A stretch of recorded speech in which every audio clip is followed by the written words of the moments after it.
Shalom Ibu Lestiar dan teman-teman semua. Bersyukur pada pertemuan kali ini Tuhan masih memberkati kita sehingga kita bisa melaksanakan pembelajaran biologi umum. Berharap semuanya dalam keadaan yang sehat ya. Nah, kami dari kelompok 3 akan mempresentasikan tentang sistem peredaran darah manusia. Tujuan dari presentasi ini sendiri yaitu memaparkan dan menjelaskan sistem peredaran darah manusia, yaitu dari aspek pengertian sistem peredaran darah, organ yang berperan dalam sistem peredaran darah, jenis peredaran darah, mekanisme peredaran darah, studi kasus yang terjadi dalam sistem peredaran darah, dan wawasan Kristen Alkitabiah yang berkaitan dengan topik sistem peredaran darah.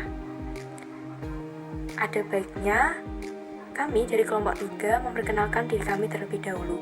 Yang pertama ada Gabriel Lumbantoruan, yang kedua saya sendiri Luciana Haris, lalu yang ketiga ada Cynthia Yulia Rahmawati.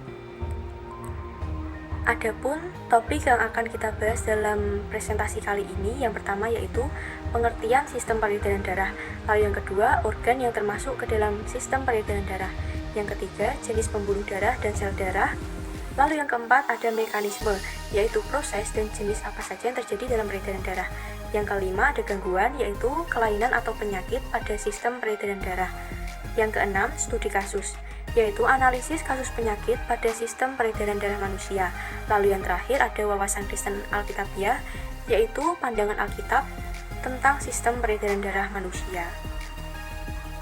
Yang pertama, kita akan membahas mengenai apa itu sistem peredaran darah. Tentunya hal ini bukan lagi menjadi hal asing ketika mempelajari biologi. Jadi, sistem peredaran darah merupakan sistem yang memindahkan oksigen, karbon dioksida, zat-zat sisa, elektrolit, nutrisi, dan hormon ke sel maupun sebaliknya. Selain itu juga membantu dalam menstabilkan suhu dan pH, sehingga dapat dikatakan sistem peredaran darah merupakan transportasi bagi bahan-bahan yang akan disalurkan dari bagian tubuh satu ke bagian tubuh lainnya. Tentunya dalam sistem peredaran darah ada beberapa organ yang ikut berperan aktif, yaitu jantung dan pembuluh darah. Jantung dan pembuluh darah merupakan bagian dari sistem kardiovaskular. Jantung memompa darah melalui sistem tertutup, yaitu pembuluh darah. Dapat kita lihat bahwa jantung memiliki bagian-bagian atau struktur.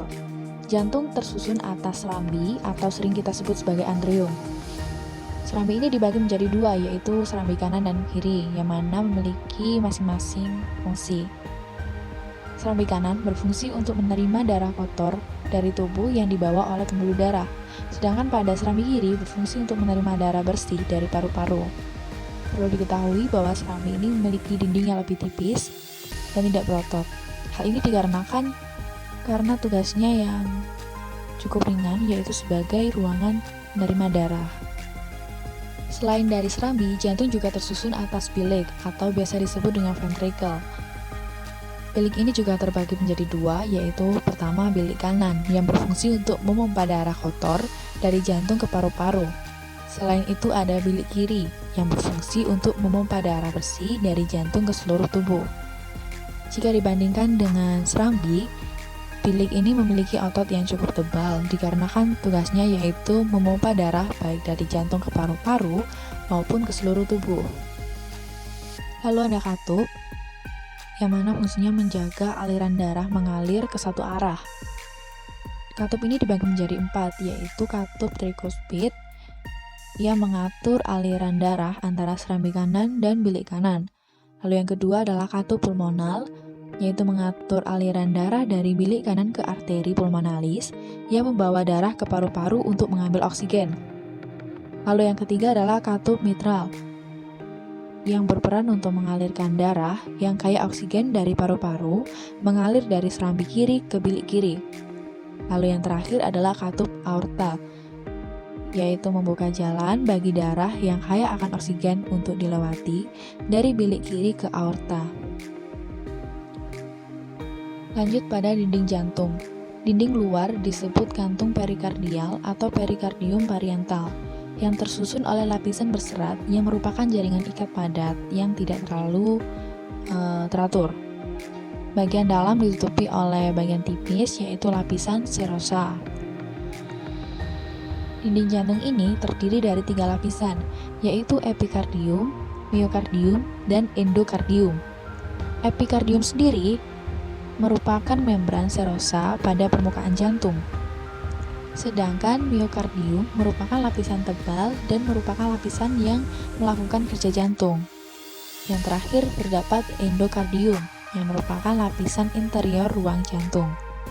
Selain dari bagian-bagian jantung di atas, juga terdapat pembuluh darah, yang mana fungsinya mengedarkan darah dari jantung ke berbagai organ dan jaringan tubuh maupun sebaliknya. Ada 3 pembuluh darah utama, yaitu arteri, kapiler, dan vena. Lalu ada aorta, yang biasa dikenal sebagai arteri terbesar di dalam tubuh. Di topik ketiga ini, kita akan membahas tentang jenis pembuluh darah. Mungkin teman-teman sudah banyak mengetahui apa saja jenis dari pembuluh darah ini, tetapi pada kesempatan kali ini saya akan menjelaskannya kembali.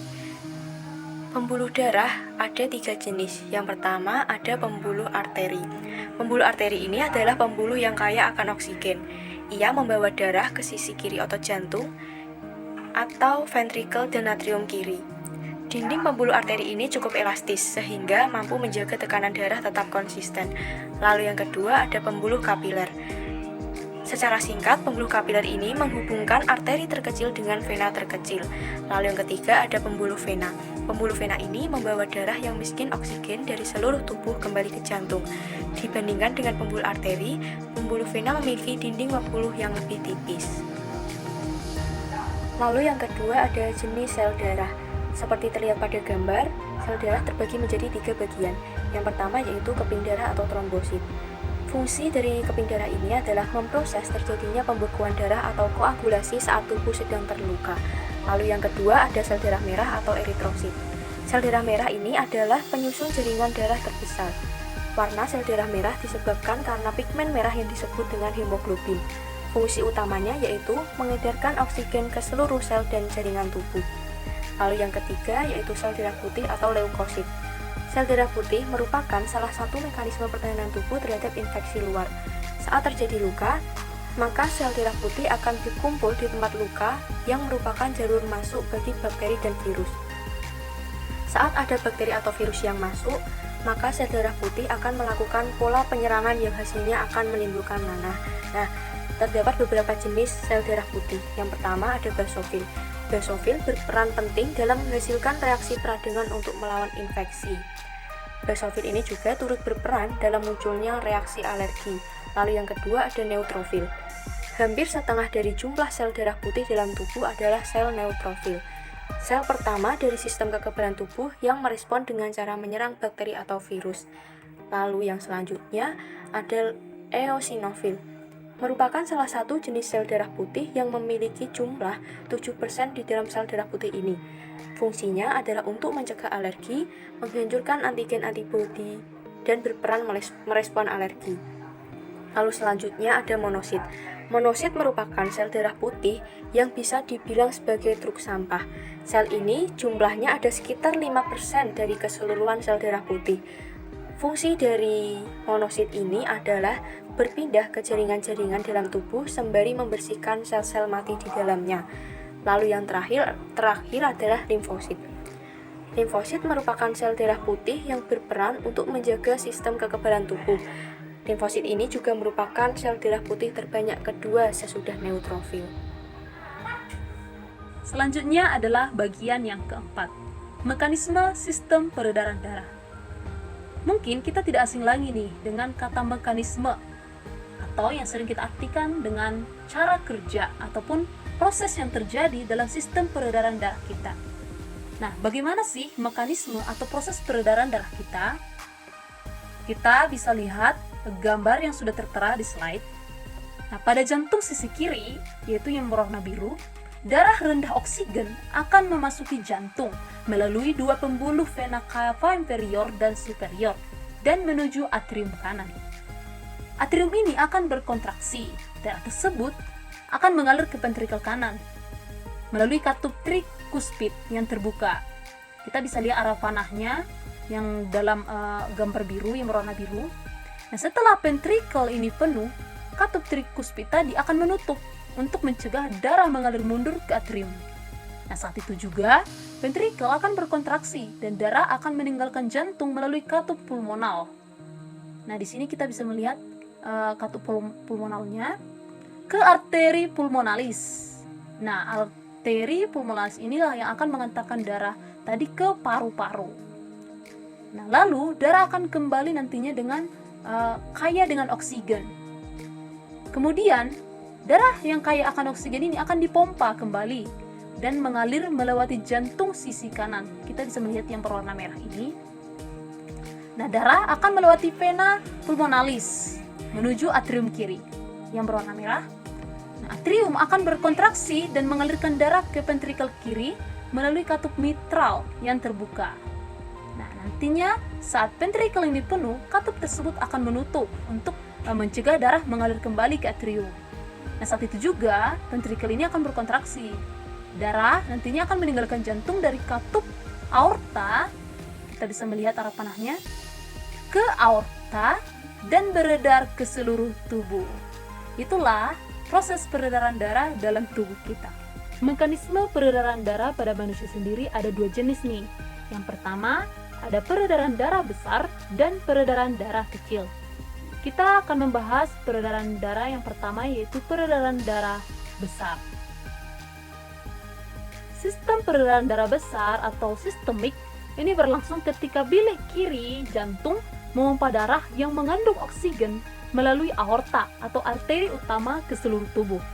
Kemudian, jika kadar oksigen dalam darah itu berkurang dan tersisa hanya karbon dioksida, maka selanjutnya darah akan berkumpul di pembuluh darah. Kemudian, darah akan masuk ke serambi kanan jantung dan bilik kanan jantung. Pada sistem peredaran darah besar, ada dua pembuluh darah yang bekerja, yaitu vena cava superior dan vena cava inferior. Vena cava superior ini bertugas membawa darah dari kepala dan lengan menuju jantung. Sedangkan vena cava inferior itu bertugas membawa darah dari kaki dan perut menuju jantung. Sederhananya, peredaran darah besar bekerja dari jantung ke seluruh tubuh, kemudian kembali lagi ke jantung. Yang kedua yaitu peredaran darah kecil. Sistem peredaran darah kecil atau pulmonalis ini berlangsung ketika bilik kanan jantung memompa darah yang rendah oksigen melalui arteri pulmonalis ke paru-paru. Darah yang rendah oksigen ini banyak terisi oleh karbon dioksida. Selanjutnya, karbon dioksida dalam aliran darah akan dilepaskan ke saluran paru dan akan keluar saat kita menghembuskan nafas. Ketika kita menghirup oksigen, maka oksigen tersebut akan masuk ke dalam aliran darah. Oksigen mengalir melalui vena paru-paru dan serambi kiri jantung. Kemudian mengalir menuju bilik kiri jantung dan memulai kembali sistem peredaran darah besar. Sederhananya, peredaran darah kecil itu bekerja dari jantung ke paru-paru, kemudian kembali lagi ke jantung. Itulah penjelasan mengenai jenis mekanisme peredaran darah, yaitu peredaran darah kecil dan peredaran darah besar. Berikut adalah beberapa gangguan yang terjadi pada sistem peredaran darah manusia. Yang pertama yaitu serangan jantung. Serangan jantung merupakan kondisi di mana terjadi ketika suplai darah ke jantung secara tiba-tiba tersumbat. Hal ini disebabkan oleh bekuan darah di pembuluh darah jantung atau aterosklerosis. Ada beberapa gejala serangan jantung yang dapat dikenali, yaitu nyeri dada, sesak nafas, pusing, merasa lemah, serta timbulnya perasaan cemas yang luar biasa. Lalu yang kedua, ada kanker darah atau biasa kita sebut dengan leukemia. Merupakan penyakit yang ditandai dengan produksi leukosit atau sel darah putih melebihi batas normal. Jumlah leukosit orang sehat yaitu 4.500 sampai 10.000 per milimeter kubik darah. Lalu yang ketiga ada hipertensi. Hipertensi atau tekanan darah tinggi disebabkan oleh tekanan darah yang tinggi di dalam arteri. Namun, hal ini seringkali tidak bergejala. Hanya saja gejala bisa berupa sakit kepala, mimisan, sesak nafas, dan pusing. Hipertensi ini terjadi apabila nilai ambang tekanan sistolik antara 140 sampai 200 mm hektogram atau lebih dan nilai ambang diastolik antara 90 sampai 110 mm hektogram atau lebih. Yang keempat adalah anemia atau kekurangan darah, merupakan gangguan yang dikarenakan kurangnya hemoglobin, zat besi, dan eritrosit. Apabila jumlah eritrosit kurang dari 4-5 juta, maka dapat dikatakan orang tersebut menderita anemia. Lalu pada orang dewasa, dapat dikatakan anemia apabila kadar hemoglobinnya di bawah 14 gram per desiliter untuk laki dan di bawah 12 gram per desiliter untuk perempuan. Apabila kadar hemoglobinnya di bawah 8 gram per desiliter, anemia tersebut dapat digolongkan berat. Lalu yang kelima adalah hemofilia. Hemofilia merupakan gangguan pada sistem pembekuan darah. Penyebab dari hemofilia ini adalah masalah pada gen atau mutasi genetika yang membuat tubuh tak cukup memiliki faktor pembekuan tertentu. Sehingga dapat dikatakan bahwa hemofilia ini merupakan penyakit keturunan yang sebenarnya cukup langka. Kurangnya protein yang dibutuhkan dalam pembekuan darah mengakibatkan seseorang hemofilia ini mengalami pendarahan yang bisa berlangsung lebih lama dibandingkan dengan kondisi tubuh yang normal. Bagian yang selanjutnya yaitu studi kasus. Kasus yang kami angkat di sini adalah kasus seorang wanita yang berinisial Nyonya M, di mana beliau menderita penyakit jantung koroner dan mendapatkan perawatan di ruang ICU Rumah Sakit Bayangkara, Makassar. Data ini sendiri kami dapatkan dari website internet. Dari studi kasus ini, kami mengangkat beberapa pertanyaan, yaitu apa itu penyakit jantung koroner, penyebab penyakit jantung koroner, gejala-gejala penyakit jantung koroner, dan pengobatan atau pencegahan penyakit jantung koroner. Yang pertama yaitu definisi atau pengertian dari penyakit jantung koroner. Menurut Arif Muntaski sendiri pada tahun 2009, beliau mengatakan bahwa penyakit jantung koroner adalah penyakit jantung yang ditandai dengan keadaan penimbunan lipid abnormal atau bahan lemak dan jaringan fibrosa pada dinding pembuluh darah yang mengakibatkan perubahan struktur dan fungsi arteri serta penurunan aliran darah ke jantung. Selain itu, Joko Muryono pada tahun 2009 juga mengatakan bahwa penyakit jantung koroner adalah penyakit jantung yang terjadi karena rusaknya dinding pembuluh darah karena berbagai faktor, seperti radikal bebas yang terkandung dalam rokok. Dan Ridwan pada tahun 2002 mengatakan bahwa penyakit jantung koroner adalah penyakit jantung akibat gangguan pada sistem pembuluh darah berupa tersumbatnya pembuluh arteri. Itulah seputar definisi dari penyakit jantung koroner. Nah, apa sih penyebab penyakit jantung koroner ini sendiri? Adapun beberapa faktor yang dapat meningkatkan resiko dari penyakit jantung koroner ini sendiri, antara lain yang pertama yaitu rokok. Nah, kita tahu bahwa rokok ini adalah faktor resiko utama penyebab penyakit jantung koroner. Kenapa? Karena kandungan nikotin dan karbon monoksida dalam asap rokok dapat membebani kerja jantung dengan memacu jantung bekerja lebih cepat. Nah, kedua senyawa tersebut juga meningkatkan resiko terjadinya penggumpalan darah. Senyawa lain dalam rokok juga dapat merusak dinding arteri jantung dan menyebabkan penyempitan. Oleh karena itu, resiko terserang penyakit jantung pada perokok hampir 25% lebih tinggi dibanding orang yang tidak merokok. Yang kedua yaitu penyebabnya adalah diabetes. Nah, diabetes ini menyebabkan dinding pembuluh darah menebal dan menghambat aliran darah. Penderita diabetes diketahui 2 kali lipat lebih berisiko terserang penyakit jantung koroner. Kemudian yang ketiga ada tekanan darah tinggi. Nah, tekanan darah tinggi atau biasa kita kenal dengan hipertensi ini membuat jantung harus bekerja lebih keras. Salah satu faktor pemicu hipertensi ini adalah konsumsi makanan dengan kadar garam yang tinggi. Kita tahu bahwa tekanan darah normal itu berkisar 90/60 mm Hg hingga 120/80 mm Hg. Kemudian penyebab yang lain yaitu kadar kolesterol tinggi. Nah, mungkin ini adalah salah satu penyebab paling umum yang paling sering kita dengar. Nah, kolesterol ini adalah lemak yang dihasilkan oleh hati dan penting bagi proses pembentukan sel sehat. Nah, meskipun demikian, kadar kolesterol tinggi dapat meningkatkan risiko penyakit jantung koroner. Kolesterol sendiri terbagi menjadi 2, yaitu kolesterol baik atau HDL dan kolesterol jahat atau LDL. Nah, LDL inilah yang dapat menumpuk di dinding arteri dan memicu penyempitan. Pada orang dewasa yang sehat, kadar LDL yang normal dalam darah adalah kurang dari 100 mg per dl. Sedangkan bagi individu berisiko mengalami penyakit jantung koroner, kadar LDL disarankan di bawah 100 mg per dl.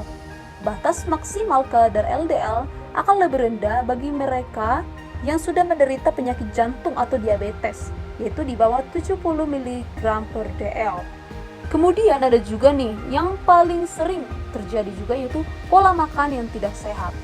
Risiko penyakit jantung koroner dapat meningkat apabila pola makan yang tidak sehat, seperti terlalu banyak mengonsumsi makanan dengan kadar gula atau garam tinggi, atau bahkan dengan kandungan lemak jenuh yang tinggi seperti gorengan, ataupun makanan-makanan yang berlemak lainnya. Itulah beberapa penyebab penyakit jantung koroner. Tentunya masih banyak lagi, namun kami mengangkat beberapa. Penyakit jantung koroner ini sendiri dapat kita kenali dengan gejala-gejalanya yang ditimbulkan sebagai akibat dari adanya penyakit ini. Nah, kita bisa melihat diantaranya ada angina. Nah, angina ini sendiri adalah nyeri dada akibat berkurangnya suplai darah ke otot jantung. Nah, meskipun pada umumnya tidak mengancam nyawa, tetapi angina ini sendiri dapat meningkatkan risiko seseorang terkena serangan jantung atau stroke. Sakit yang dialami akibat angina ini juga beragam. Angina ringan ini hanya menimbulkan rasa tidak nyaman seperti sakit maag, tetapi serangan angina berat dapat menimbulkan nyeri dada seperti tertindih. Nah, sensasi nyeri dada tersebut bisa menyebar ke lengan, leher, dagu, perut, bahkan punggung.